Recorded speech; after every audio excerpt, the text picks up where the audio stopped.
And just to prove I'm not a rampant pirate or anything,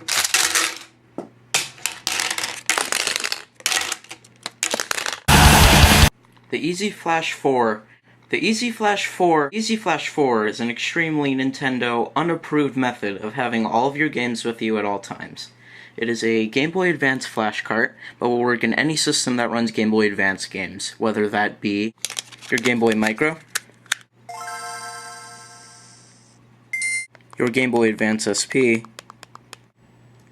your DS Lite, or heck, even one of those stupid GameCube card readers if you got one of those. How the Easy Flash 4 works is by reading ROM files of games off of the mini SD card in the side. Unfortunately, mini SDs once put in here will be very difficult to get out. What I have in here now is a mini SD card to micro SD card adapter, which all you have to do is put in the micro SD card right in the side, and it reads fine. It's still kind of difficult to get out, but it's possible. I very much recommend you get this same setup, because I've had this thing for about 2 weeks and I still can't get this out from the first time I put it in. It's pretty sad. Anyway, put the micro SD into a normal SD card adapter and put that in your computer. If your computer does not have an SD card drive, you will need a USB adapter like I have. So you can just put it in that way. Putting games onto your Easy Flash 4 is not as easy as connecting it to the computer and dragging the ROM files onto the SD card. You will need a Windows program that is, for whatever reason, not included with the box, and you'll have to download online. You will need either a Windows computer to run it, or some sort of program like Wine or Crossover. I thankfully have a Windows computer to run the program on, and I cannot confirm whether or not Wine or Crossover will work, but it's pretty likely. I'm not going to lie, the Easy Flash 4 is not user-friendly, and can be very overwhelming to new users. Thankfully, there are many help forums online, and this is not an unpopular flash card, so there's bound to be someone who has the answer to your question, if it has not already been answered. Easy Flash 4 is not without its idiosyncrasies. When you first write the binary on the SD card to the main cartridge, as you're required to do when you first get this, you have to boot the system while holding R. It never tells you anything about this, but you're somehow required to know. Thankfully, that's what the internet is for. Also, with games over 32 megabytes, such as Mother 3, you are required to hold select as you choose a game from the list of stuff on your SD card. I don't know why, but thankfully people have got it figured out by now. The Easy Flash 4 will give you the option of Chinese or English text when you first turn it on, but for whatever reason, it still gives me Chinese characters.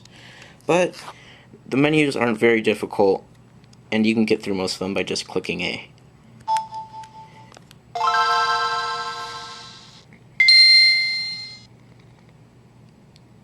Here is my beautiful theme. Look at it. You know you want it. That's why I have a download link in the description. Anyway, when you first turn on the system, obviously this is not the theme you have. You are included with something even weirder, a Star Wars Episode 3 theme. When you first turn it on, you'll be greeted to Darth Vader's menacing glare.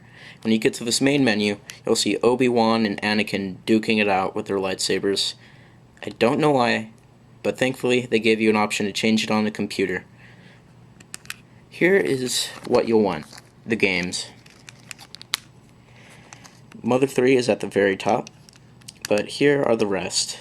This is Goomba Color, which is required for Game Boy Color games, Goomba for just Game Boy games. A few of my favorites: Pocket NES for NES games, obviously, and some other goodies. I will show you Mother 1+2, because this is fairly recent to the time this video is being made. Mother 3 is so a couple years ago. This is a loading time you'll encounter from most games.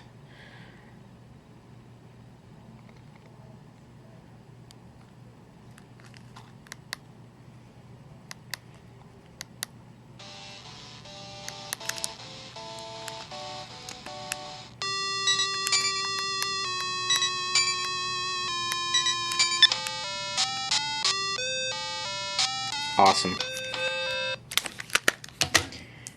Regardless of the idiosyncrasies of the main Easy Flash 4 settings and menu, window, whatever, once you're in the game, it runs completely flawless. I've never had any issues with freezing, frame rate droppings, none that an original Game Boy cartridge wouldn't already have.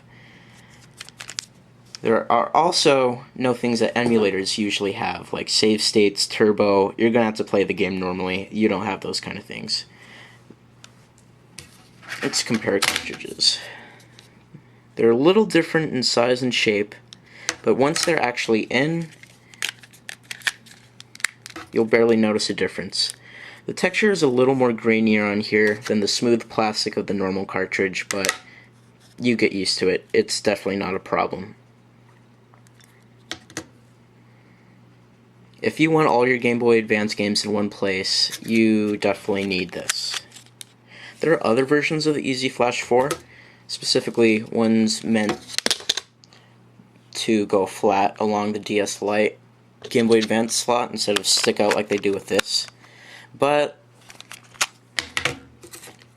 micros are awesome, and that's why you need this. And I highly recommend this flash card.